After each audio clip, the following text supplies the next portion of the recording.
One fateful night, Ikenna and Ada follows Mama Ife. Their blood runs cold as they realize the dark secret behind her irresistible meals. But when they try to expose her, she is already one step ahead. Trapped in her deadly web, the village turns against them. And just when they think all hope is lost, they make a desperate move that forces Mama Ife to reveal her true form, her true horrifying form. But evil never fades so easily, and as the villagers watch in horror, they wonder, has the nightmare truly ended, or is this just the beginning? The market in Umuaka was always busy, but one thing stood out: the long line in front of Mama Ife's food store. People traveled from nearby villages just to eat her special jollof rice. The aroma alone could make a hungry man weep. Ife, what is the secret? Her best friend Ada asked one evening as they sat outside. Mama Ife only smiles. A good cook never reveals her secret, she said, stirring the pot over the fire. The bubbling sound was like a soft whisper in the night. But someone was determined to find out. Ikenna, a young boy who lived next to Mama Ife, had always been curious. He watched how people ate her food with their eyes closed, licking their fingers. He noticed that whenever she returns from fetching water, she locks her kitchen door before cooking. One night, Ikenna decided to follow her. He hid behind a tree as Mama Ife left her compound with an empty clay pot. She walked down the lonely path towards the river, but instead of stopping there, she took another road, the one that led to the village burial ground. Ikenna's heart pounded. Why would she go there at this time of the night? He wanted to turn back, but something made him stay. Carefully, he followed her. His bare feet makes no sound on the cold ground. Then he saw something that made his stomach tighten. Mama Ife bent over something in the darkness. Ikenna could not see clearly, but he heard the slow sound of liquid being poured into her clay pot. His throat went dry. What was she doing? He took a deep breath and stepped closer. Then a twig snapped under his foot. Mama Ife froze. The night was dark than before, as if the moon itself was hiding from what was about to happen. Ikenna wrapped himself in his small wrapper and slipped out of the house. The village was silent, except for the distant hoot of an owl. He crouched behind a tree near Mama Ife's house, waiting. His heart thumped loudly in his chest, but he didn't let fear stop him. He had to know. After a while, he saw her. She stepped out of her hut, carrying the same clay pot. Her wrapper was tied tightly around her waist, and she moved with purpose, her bare feet making no sound on the dusty ground. Ikenna followed. She took the same path as before, walking past the river without stopping. She was heading towards the place no child was allowed to go alone, the village burial ground. Ikenna's breath hitched, but he didn't turn back. Step by step, he moved closer, hiding behind trees and bushes. The night air was thick with the smell of earth and something else, something metallic. Then he saw her kneel beside something on the ground. He couldn't see clearly, but he heard it again. The soft splash of liquid filled the pot. His stomach turned. What was she collecting?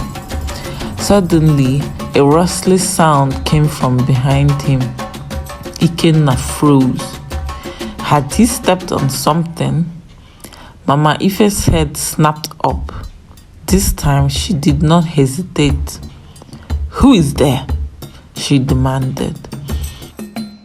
Her voice sharp like a blade. Ikenna's body went stiff. He had been caught. Mama Ife's eyes darted through the darkness. Ikenna pressed his back against a tree, his chest rising and falling in breaths. He dared not move. For a long moment, silence stretched between them. The only sound was the distant croaking of frogs by the river. Then, slowly, Mama Ife picked up her clay pot and turned towards the path leading back to the village. Ikenna remained frozen until her figure disappeared into the night. His legs felt weak, but he forced himself to move. He had seen enough. He had heard enough. He had to tell someone. But who would believe him? The next morning, the smell of jollof rice filled the air as usual. People lined up in front of Mama Ife's store, their faces bright with hunger and excitement. They scooped full spoons of rice into their mouths, sighing in pleasure. Ike's stomach churned. "Why are you looking at the food like that?" Ada asked, placing a steaming plate in front of him. "Eat, or should I eat for you?" Ikenna shook his head. He couldn't, not after what he had seen. He needed proof. He needed to catch Mama Ife in the act. That night, he decided to be bolder. He would follow her again, but this time around, he would not just watch. He would get close enough to see exactly what was inside the pot, even if it meant looking in the face of death itself. The night was colder than usual. A soft wind whispered through the trees as Ikenna hid behind Mama Ife's hut, waiting for her to step out. His palms were sweaty, but he clenched his fists, forcing himself to be brave. Soon, the wooden door creaked open. Mama Ife emerged, carrying her clay pot, just as she had done the night before. Her movements were smooth, practiced like someone who had done this for years. Ikenna swallowed hard and followed. The path to the burial ground was eerily quiet.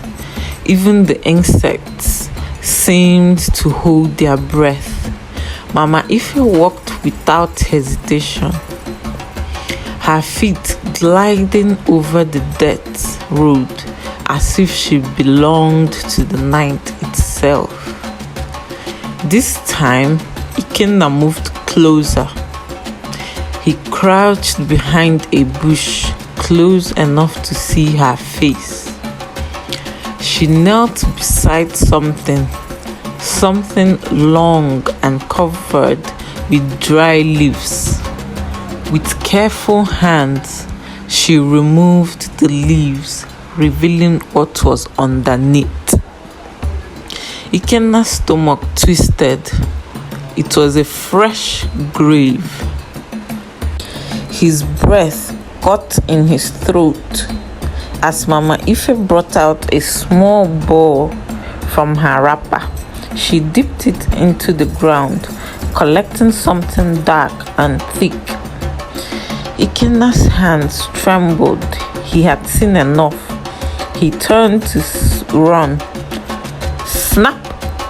His foot broke a dry twig. The sound cut through the night like a gunshot. Mama Ife's head whipped round, her eyes locked onto his hiding spot. "Who is there?" Her voice was no longer calm. It was sharp, dangerous. Ikenna tried to stay still, but his body betrayed him. He took a step backwards and then he ran. Behind him, he heard footsteps. Mama Ife was coming after him. Ikenna ran as fast as his leg could carry him. The cold night air slapped his face and his heart pounded wildly in his chest. He could hear Mama Ife's footsteps behind him, steady, unhurried, like a hunter who knew her prey had nowhere to hide. His feet stumbled over a root and stone, but he didn't stop. He burst onto the main path leading to the village, his breath coming in sharp gasps. Then, suddenly, silence. Ikenna's feet slowed. He turned back, his body still shaking. Mama Ife was gone. The road behind him was empty. No movement, no footsteps, just the wind whispering through the trees. His skin crawled. Had she disappeared? Had she returned to the burial ground? Or was she hiding somewhere, watching him?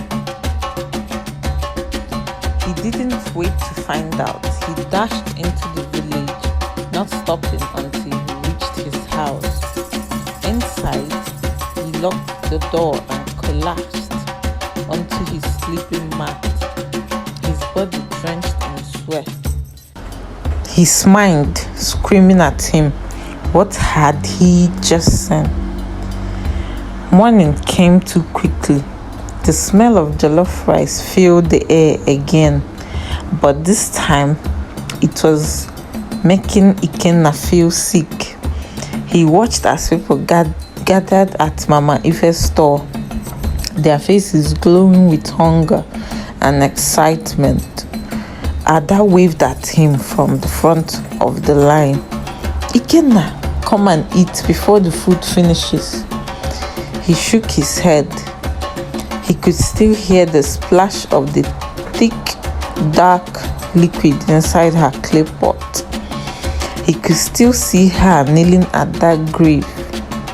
No, he would never eat her food again. But if he told anyone, would they believe him? Or worse, would Mama Ife come for him next? Ikenna spent the day in fear. Every time someone walked past his house, he flinched. Every time a shadow moved, his heart skipped. He knew Mama Ife had seen him. He knew she was aware that he had followed her. But why had she let him escape?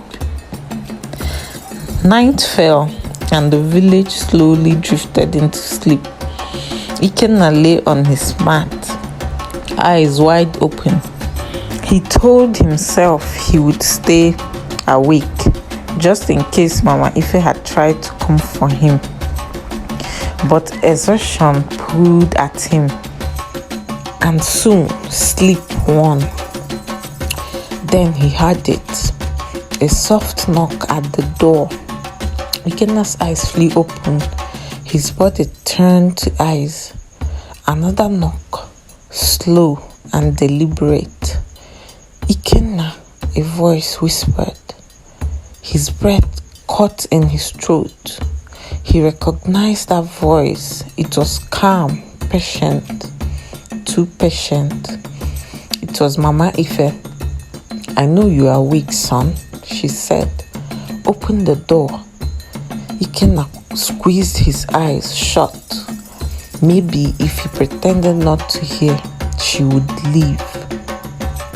The door rattled gently. "You saw something you were not supposed to see," Mama Ife continued, her voice as smooth as palm oil. "That is dangerous, my child." Ikenna's heart pounded. His body shook. Silence followed. Then footsteps walking away. He waited, listening. Minutes passed, then hours. By morning, he forced himself to open the door. The compound was empty, but right at the doorstep, something lay on the ground. A plate of steaming jollof rice. A note beside it read, "Eat, my son. You must be hungry." Ikenna stumbled back, his breath shaky. The steam from the jollof rice curled into the air, carrying the same mouth-watering aroma that made the villagers crave Mama Ife's food. But now, it only filled him with dread. He kicked the plate aside. The rice spilled on the ground, staining the earth a deep red. He had seen too much to pretend anymore. He needed to act. But what could he do? Who would believe him? He thought of Ada. She was his best friend, and she always listened to him. Maybe she would believe him. Maybe she would help. He ran to her house, knocking frantically. Ada opened the door, rubbing her eyes. "Ikenna, why are you disturbing me this early morning?" "Ada, I need to talk to you," he whispered, glancing over his shoulder. "It's about Mama Ife." Ada frowned. "What about her?" Ikenna hesitated. If he told her everything at once, she might not believe him. "Just follow me," he said. "I will show you." Ada sighed but followed. They walked past the river, heading towards the burial ground. Ikenna's hands were sweaty and his stomach twisted with fear. When they reached the spot, he pointed. "Last night I saw her here. She took something from the ground and put it in her pot." Ada folded her hands. "Ikenna, do you know how crazy that sounds?" "I swear it's true," Ikenna insisted. "We just need to dig." Ada rolled her eyes. "Fine, let's dig." They found a stick and scraped away the dirt. At first, there was nothing but dry earth. Then Ada gasped. A rotten hand stuck out from the soil. She screamed. Ikenna grabbed her. "Now, do you believe me?" Ada's face turned pale. "We have to tell someone." "Who?" Ikenna's voice shook. "Mama Ife is loved by everyone. They won't believe us." Ada swallowed hard. "Then we need proof." Ikenna knew she was right, but proof meant getting even closer to the truth. And that meant facing Mama Ife again. That night, Ikenna and Ada hid near Mama Ife's hut. They waited, hearts pounding, until she stepped out with her clay pot. "Let's go," Ada whispered. They followed her through the dark village, past the river, until she reached the burial ground. This time, Ikenna and Ada crouched behind a fallen tree, close enough to see everything. Mama Ife knelt beside a fresh grave. She pulled out her small bowl and dipped it into the ground.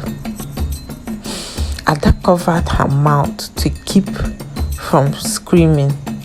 Ikenna felt sick. They watched as Mama Ife poured the dark liquid into her clay pot and stood up. She turned suddenly. Her eyes scanned the darkness. Ikenna and Ada held their breath. Then Mama Ife smiled. "I know you are here, children," she said. "Come out." Ikenna felt Ada's nail dig into his arm.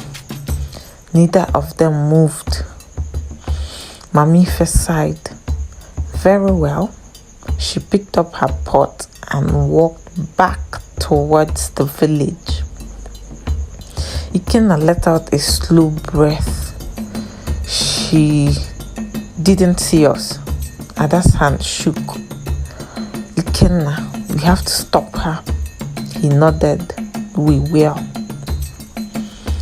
But deep down, he knew this was bigger than them. Mama Ife was just a cook.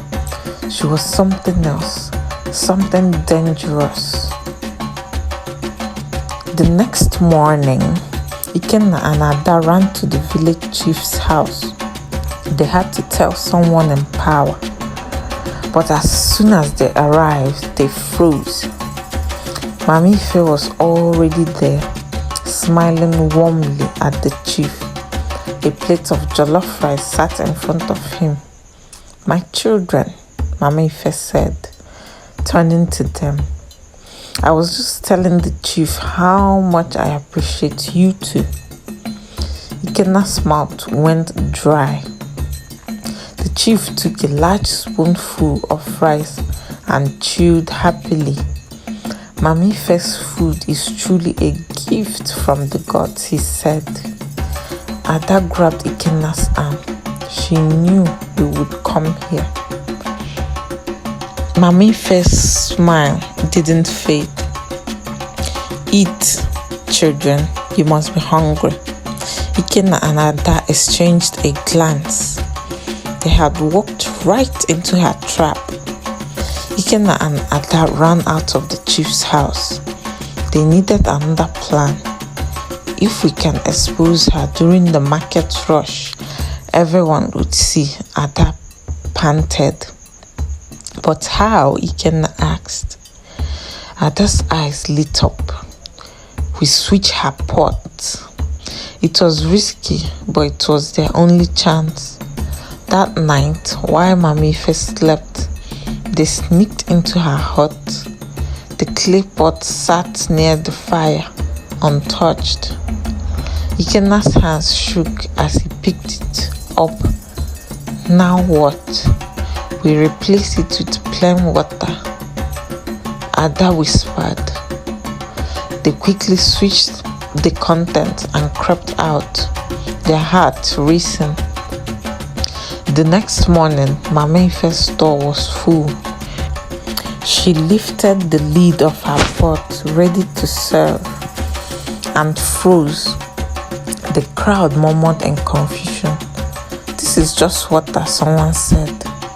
Mama Ife's eyes darkened. She turned slowly, scanning the crowd. Then her gaze landed on Ikenna and Ada. "You!" she hissed. The air grew heavy. The villagers looked between them, confused. Ikenna took a deep breath and stepped forward. "Mama Ife, tell them the truth." Mama Ife's expression twisted. "You foolish children. Do you think you can ruin me? The villagers gasped. Then, to everyone's horror, Mama Ife's skin began to darken and crack. Her eyes sank into her skull. Her body withered as though something was sucking the life from her. Ada grabs Ikenna's hand. She's losing her powers. Mama Ife let out a piercing scream as her body collapsed into dust. The market fell silent. The villagers turned to Ikenna. What was she? Someone whispered. Ikenna swallowed hard. A monster hiding in plain sight. The people shivered, realizing the truth. For years they had eaten from her pot, and they had never questioned it. Days passed, but the village would never be the same again. Mama Ife's store was gone. Her house remained empty. People whispered her name but refused to speak too loudly, as if fearing she might return. Ikenna and Ada became heroes, but deep down they knew the truth. There were others like Mama Ife out there, and someday they might return. But for now, the village was safe.